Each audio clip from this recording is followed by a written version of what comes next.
Okay, Mulholland Drive, the crown jewel of film class. Thank you for joining me for the final movie in Unit 3. And we only have one more movie, but it's a kind of epilogue. It's just sort of a cute way to end the semester. But this is really the big conclusion. Then it's just like a one more movie.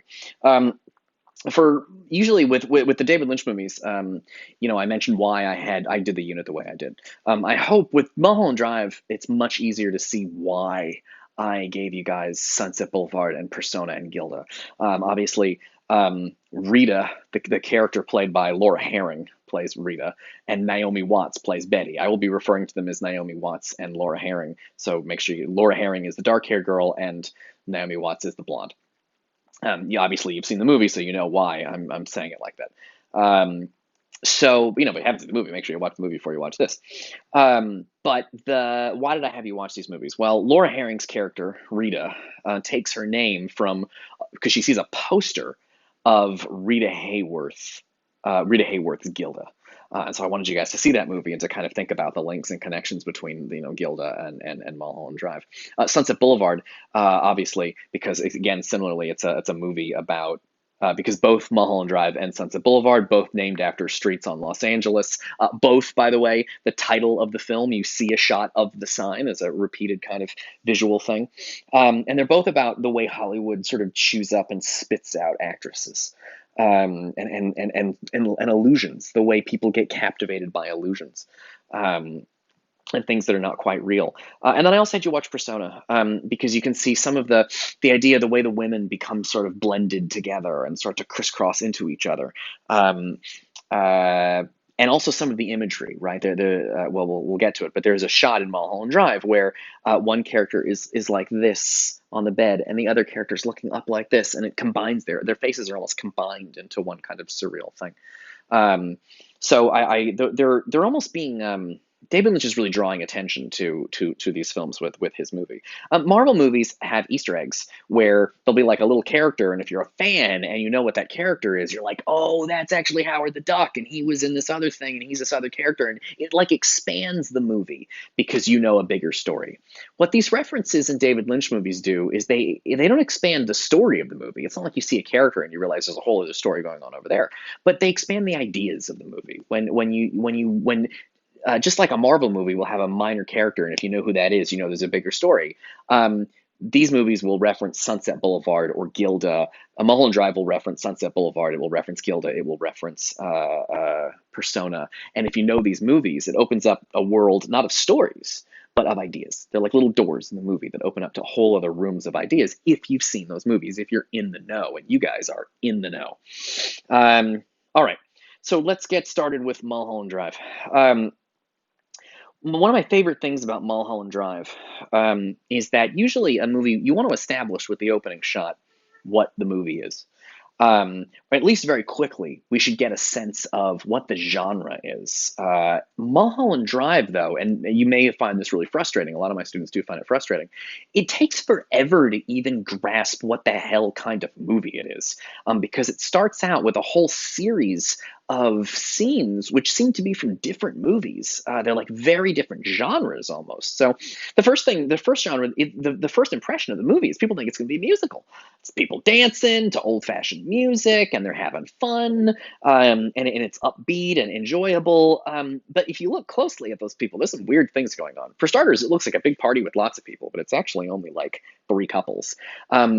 You also see them and their shadows, but then they're like going in and out of each other's shadows in a very disorienting way, so that it's confusing. And then you get this sort of the old people and Naomi Watts in the foreground, but the camera seems to have a hard time focusing on them, and it's a very sort of confusing opening.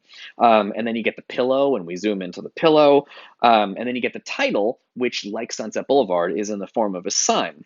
And then we have a sort of creepy road and creepy music at night in a limousine, and you feel like you're in a film noir, like we're doing Double Indemnity or something. Um, yeah, okay. And the and then there's the car crash. And by the way, the sound, David Lynch likes to do strange things to the sound. There's a lot of odd sound things in this movie. Certain sounds are too loud. The car crash is one of those sounds. It's the volume of the car crash is extremely loud, much louder than it would be in a normal movie like this. It's louder than the other things in the movie. Um, it's very sort of, it makes it extra disorienting and shocking. The editing is very hard too, where they're screeching around the corner, back to the relaxed car, screeching around the back to the relaxed car. But there's this, right, there's the big car crash, and you get the smoke, which, is, you guys know, from David, one of David Lynch's sort of favorite images, and he'll come back to that again. And then he makes sure that Laura Herring, from the from this car crash, she wanders out, and she goes across Sunset Boulevard, and then he zooms in on the sign, just like they do, just to emphasize, oh yeah, Sunset Boulevard. If you know that movie, that's a more important moment to you. If you just watch this movie cold and you never heard of Sunset Boulevard before, you're not going to sort of get that connection. But right, he gives it to you right at the beginning where she crosses over into Sunset Boulevard. Um, then you get these cops, and the cops are talking so slow. They're just like the cops in Lost Highway, um, but they're like tough. It feels, now I feel like I'm in a Law and Order episode where these two cops have shown up, and there's like, could be someone's missing. Could be, right? And so first I thought it was a musical, and now I'm wondering, is this some kind of like cop thing where they're investigating the car crash and there's a missing girl and they got to locate the missing girl? Again, because I'm used to movies letting me know what they're about very quickly. Um, and but they're and cops in these shows famously don't have a lot of emotions, right? You don't have a lot of cops who like cry about murder victims. They're usually pretty tough. These cops, though, are so unemotional, I can't tell if David Lynch is kidding or not. Like, they seem like almost like robots. They're so unemotional. um, then we got a completely other thing. We get characters in Winky's Diner, by the way, located on Sunset Boulevard. Um, and and he's talking about a dream he had about a monster behind the diner. Once again, David Lynch likes to do odd, unsettling things. The camera work for this speech, very strange. As the guy talks, the camera floats. It just seems like the person holding it is sort of floating it around, and very, it's slower than this, but he's floating it. Um, so it's like a very weird, it's like unsettling. It gives you kind of a weird, it's hard to describe the feeling David Lynch gives you, but like something's off. Um, Also, the speech the guy gives is long. He speaks for a long time without being interrupted. It's not realistic dialogue. It feels very theatrical. There's something fake, and fake. My students always think fake means bad, but it's artificial, maybe in a good way. It's not normal. Obviously, David Lynch movies don't take place in a normal zone. Um, but but the guy gives this speech, and it's like a pretty long little monologue where he doesn't get interrupted, and it's very it feels like someone doing a monologue for a theater audition. The phrases that he uses are very like, and it's kind of not quite day, not quite night, kind of a half night, like, it's very stilted and stiff. It's not how people naturally express themselves. So, I mean, there's all these things that suggest this is like a strange game. David Lynch movies are odd, and you're in this kind of odd world where things are not going to be traditionally or normally realistic. And then they go out behind the diner, and they see a fucking monster behind the diner. Um, it is bonkers. For starters, I've seen and then at first I'm like, okay, well, it's a musical, it's a cop show, it's a monster movie.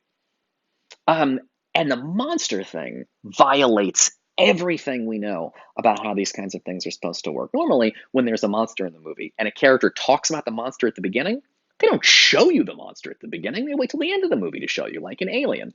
Um, so the fact that he describes his dream in such detail, he's going to look behind there and there's nothing. And then later on in the movie, but now there's a creature out there immediately.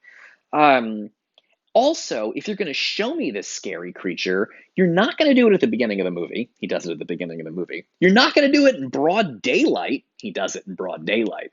And so all my expectations of this scene are violated. And it's such a disturbing thing that the sound drops out of the movie.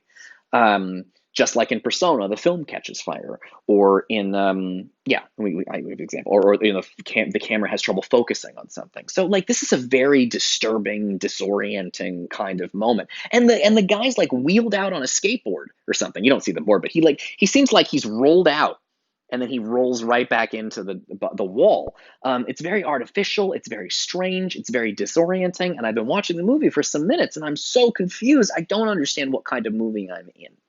Pick it up in the next video.